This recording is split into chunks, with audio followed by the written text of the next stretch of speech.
나오는 그 만나, 저희가 잘 아는 그 이야기인데요.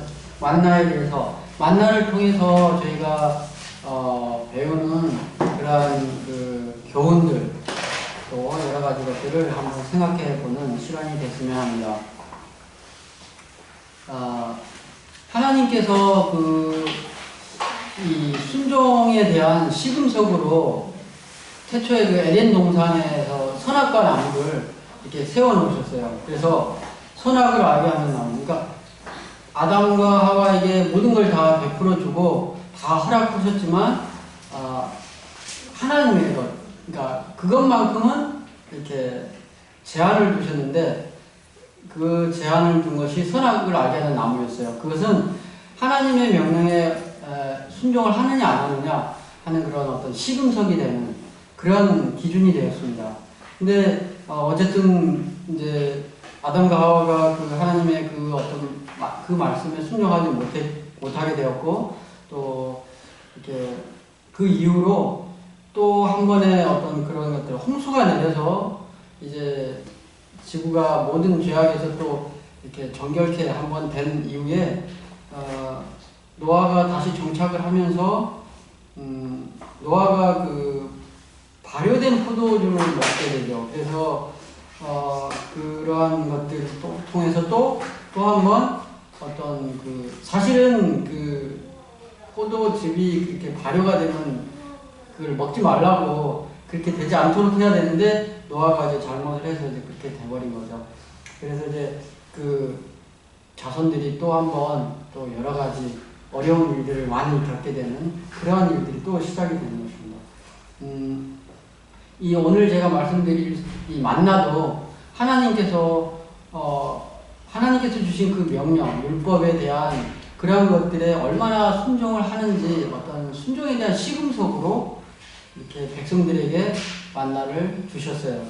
그래서 그러한 부분들을 이 출애굽기 16장에 보면 잘 알 수 있습니다.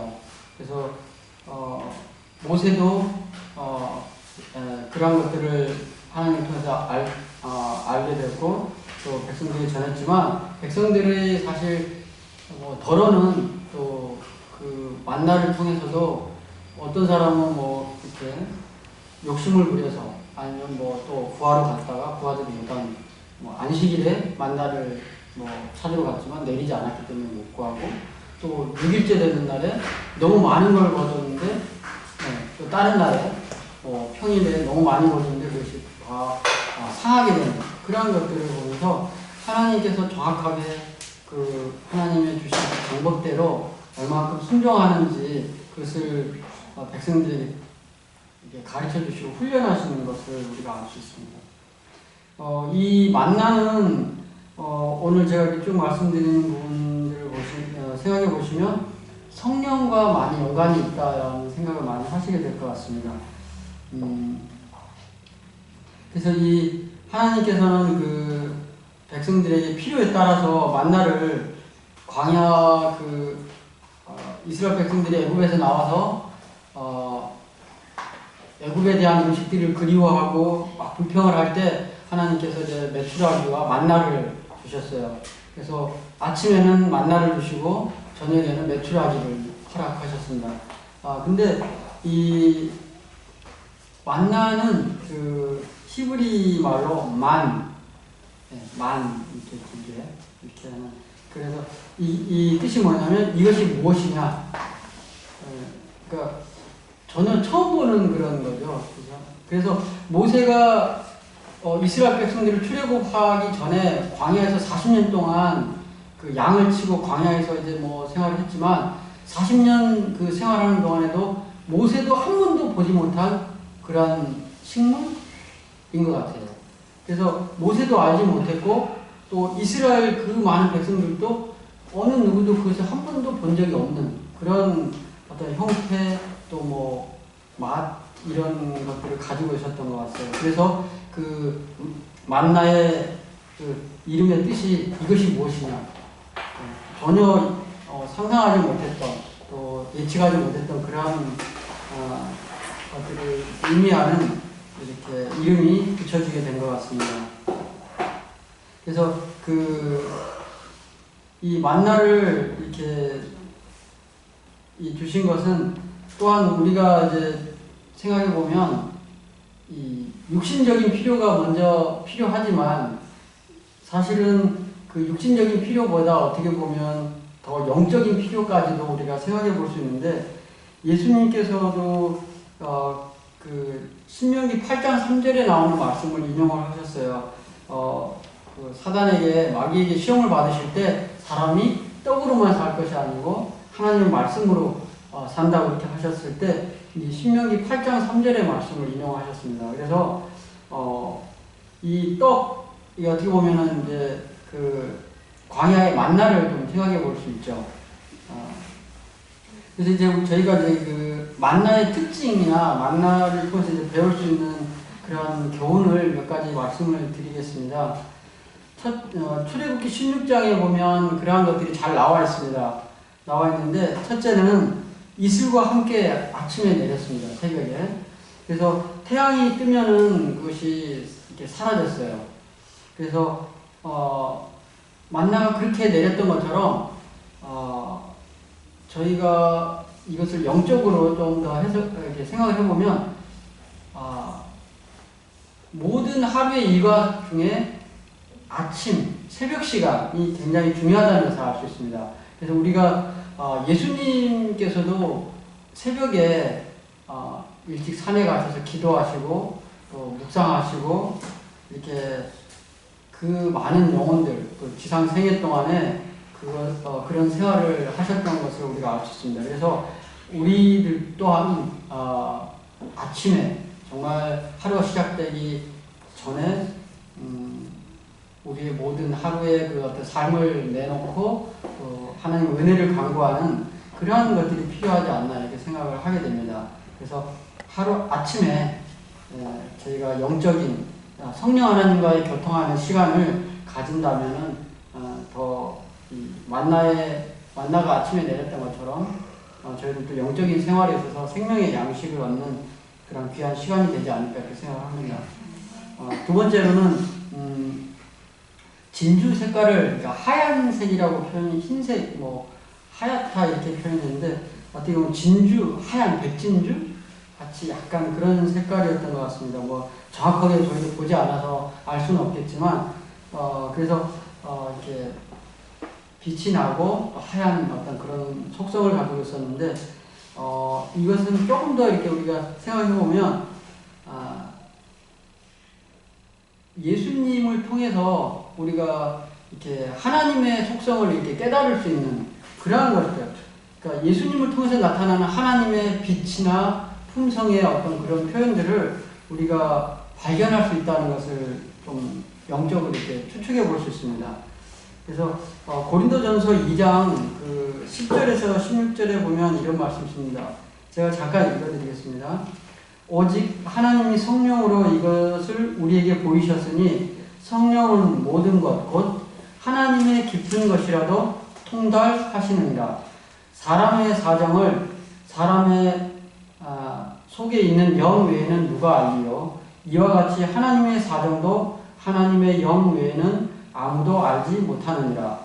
우리가 세상의 영을 받지 아니하고 오직 하나님께로 온 영을 받았으니 이는 우리로 하여금 하나님께서 우리에게 은혜로 주신 것들을 알게 하려 하심이라. 우리가 이것을 말하거니와 사람의 지혜의 가르친 말로 아니하고 오직 성령의 가르치신 것으로 하니 신령한 일은 신령한 것으로 분별하느니라. 육에 속한 사람은 하나님의 성령의 일을 받지 아니하나니 저희에게는 미련하게 보이며 또 깨닫지도 못하나니 이런 일은 영적으로라야 분별함이니라. 신령한 자는 모든 것을 판단하나 자기는 아무에게도 판단을 받지 아니하느니라.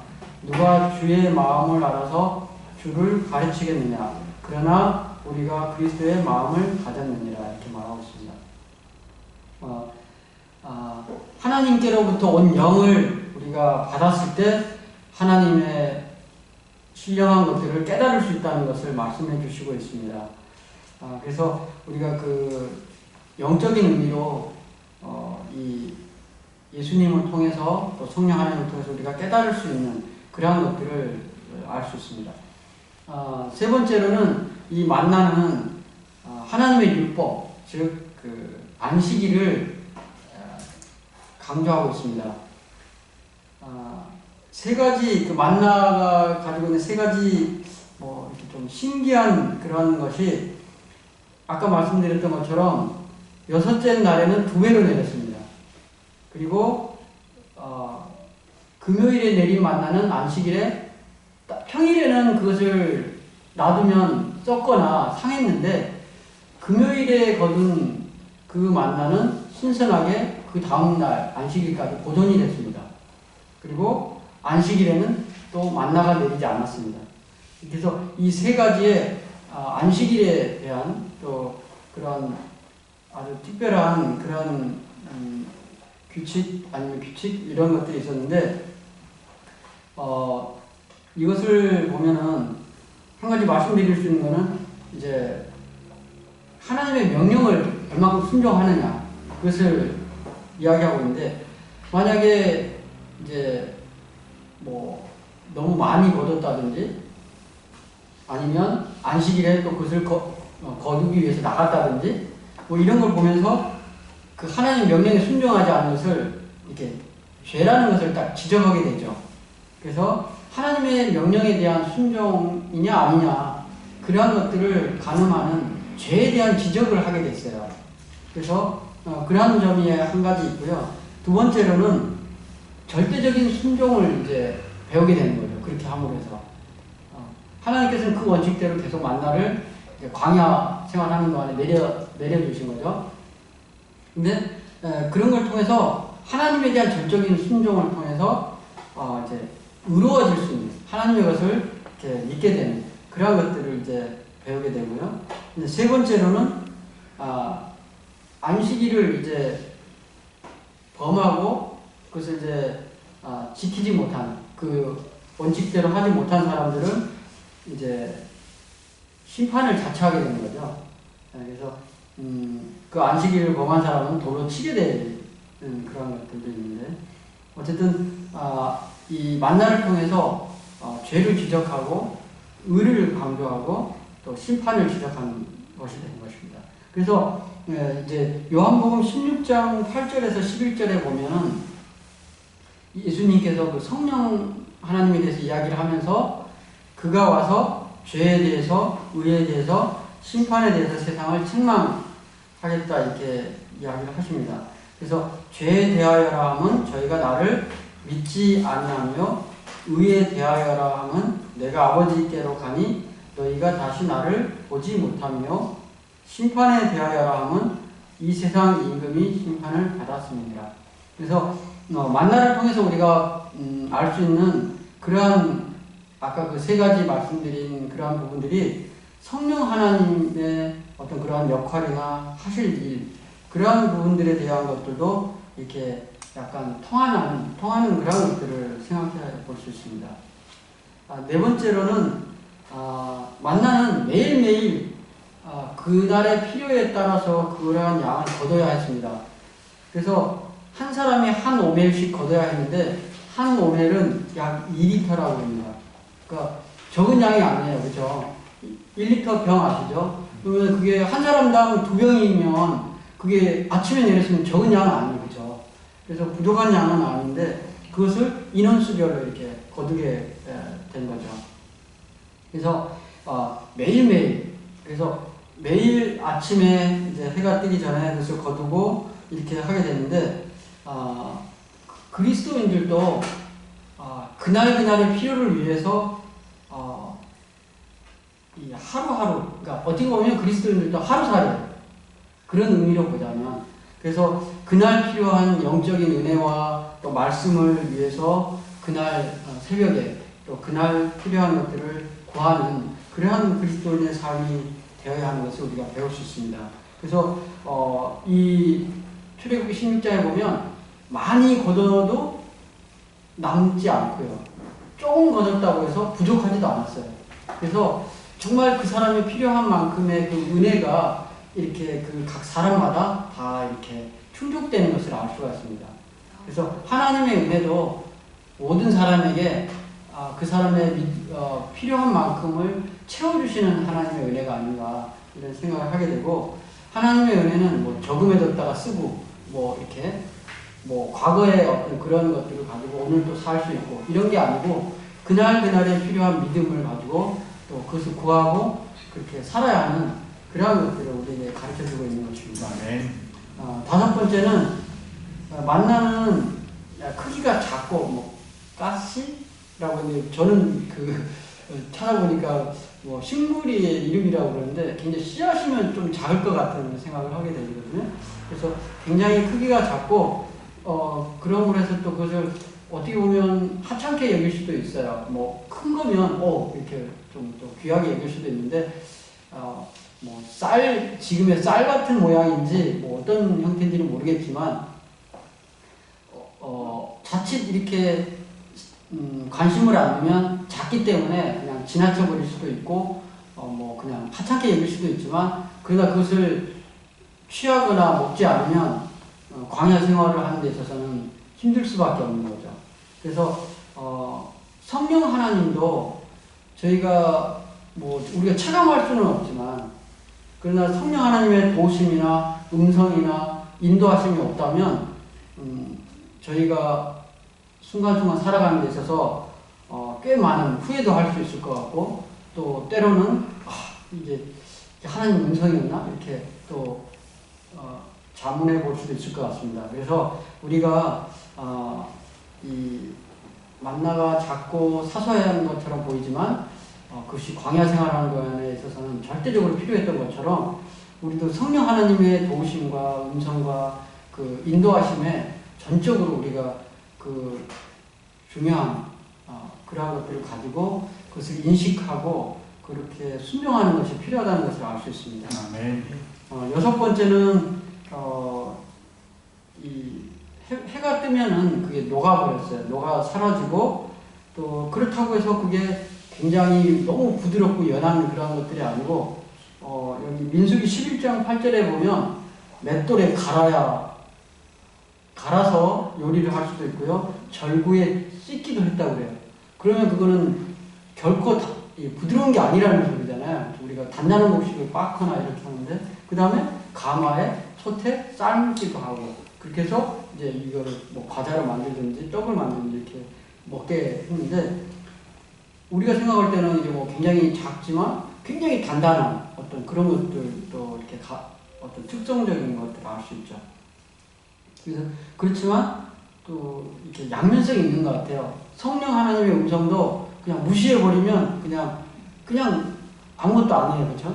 근데 또 그것을 무시하면 우리 양심에 그 화인 맞는다 그러잖아요. 성령의 그 음성을 계속 무시하면 이 양심에 화인 맞는다. 그러니까 성령을 거스리는 그런 죄를 범하게 되고 그렇게 하는 것을 알 수 있습니다. 그래서 에베소서 그 4장 30절에 보면 하나님의 성령을 근심하게 하지 말라. 그 안에서 너희가 구속의 날까지 인치심을 받았느니라 이렇게 말씀하고 있습니다. 또 성령의 음성을 계속 이렇게 고의적으로 범하는 죄는 사심을 얻지 못한다는 그런 성경을 들고 있습니다. 그래서 우리가 이 만나를 통해서 그런 것들을 좀 생각해 볼 수 있고요. 그 다음에 일곱 번째는 만나는 그 각 장막, 그 텐트죠? 뭐 이렇게 거처에 그 가까운 곳에 이렇게 내렸다고 합니다. 그래서 엄청 멀리 뭐 여기서 많이 가서 이렇게 구할 수 있는 그런 것들이 아니고 아주 근거리에 이렇게 조금만 움직여서 구하면 얻을 수 있는 그런 것들이었다고 합니다. 그렇게 내렸다고 합니다. 그래서 이 하나님의 그 공급하심, 또 하나님의 성령의 그러한 도우심은 우리 가까이 있다는 것입니다. 시편 34편 18절에 보면 여호와는 마음이 상한 자에게 가까이 하시고 중심에 통회하는 자를 구원하시는도다 이렇게 말씀하고 있습니다. 또 신명기 4장 7절에 보면은 우리 하나님 여호와께서 우리가 그에게 기도할 때마다 우리에게 가까이 하심과 같이 그 신의 가까이함을 얻은 나라가 어디 있느냐. 우리가 하나님께 기도하면 우리에게 가까이 오는 것처럼 성령 하나님도 우리에게 가까이 계시다는 것을 이야기하고, 또 그렇게 가까이 있는 신을 또 이렇게 그렇게 가까이 그를 믿는 그 백성들 가까이에 있는 하나님을 이렇게 이야기하고 있는 것이죠. 그래서 우리가 우리 옆에 동행하고 계시는 그 성령 하나님을 생각해 볼 수 있습니다. 또 하나는 8번째로, 만나는 결코 실증이 나지 않았던 것 같아요. 그것을 충실하게 먹은 사람들은 건강하게 광야 생활을 매일매일 할 수 있었고 그렇게 했습니다. 또 한편으로는 불평한 사람들이, 끊임없이 불평하는 사람들도 있었어요. 그래서 계속 그렇죠? 뭔가 더 하나님께 요구하고 모세에게 막 이렇게 불평을 이야기했던 사람들이 많이 있어요. 근데 결국은 그러한 것들이 가나안에 들어가지 못하게 됐죠. 그러한 것들이. 그래서 우리가 하나님의 어떤 주시는 축복들, 매일매일 베풀어 주시는 크든 작든 간에 하나님께 주시는 그런 축복들을 늘 감사하는 마음이 필요한 것 같아요. 아멘. 사실 사람이 이렇게 딱 뭔가 좀 크고, 그죠? 내 마음에 쏙 들어야 감사하고 이런 게 아니고, 정말 하나님께서 매일매일 저희 그런 말이 있지 않습니까? 아픈 사람 보면은 건강한 게 감사한 거고, 또 우리보다 더 어려운 그런 것들을 생각하면 감사할 것이 아닌데도 감사하게 되는 그런 것들이 많이 있다는 것을 알게 되는 거죠. 그래서 우리가 정말 감사함으로 받을 수 있는 그러한 것들이 생각이 됩니다. 그리고 이제 마지막으로, 하나님께서는 이 이스라엘 백성이 광야 생활이 끝나고 가나안에 들어가서 첫 수확을 거두고 그 첫 수확을 먹은 다음 날에는 내리지 않아요. 그때 딱 끝났어요. 그래서 그 40년 그 광야 생활, 그 광야 생활 동안에 하나님께서 계속 끊임없이 공급해 주시고, 그들이 결국 그 가나안 땅에 가서 첫 수확을 거두고 했을 때 만나가 이제 공급되는 게 끝났던 것이죠. 그래서 예수님께서도 우리에게 그 마태복음 28장 20절에 그렇게 말씀하시죠. 내가 세상 끝날까지 너희와 함께 하겠다. 이렇게 하나님의 약속은 우리와 항상 함께 하겠다는 그러한 약속을 해주시고 있습니다. 우리가 때로는 어려움 가운데, 때로는 시험 가운데, 때로는 하나님의 임재가 잘 느껴지지 않을 때도 있을 것입니다. 그러나 하나님께서는 늘 우리와 함께하고 계시고 우리를 인도하고 있다는 것을 우리가 기억한다면 좋을 것 같습니다. 오늘 저는 그 만나를 통해서 우리가 배울 수 있는 교훈, 또 성령 하나님의 어떤 그러한 것들과 연관시켜서 좀 말씀을 이렇게 또 드리고 생각을 해보았습니다. 저희가 내일 내가 그때 이스라엘 백성이었으면 이 만나를 어떻게 다루고 취급하고 생각하고 살아갔을까 하고 생각해 보시는 여러분이 되셨으면 좋겠습니다. 그리고 오늘 말씀드린 그런 교훈들처럼 내가 또 어떻게 영적인 부분에서 이 만나를 또 이렇게 통해서 배운 교훈들을 가지고 살아갈 수 있을지 이렇게 생각하는 우리 모든 교우님들 되시길 바라면서 말씀 마치도록 하겠습니다. 아멘.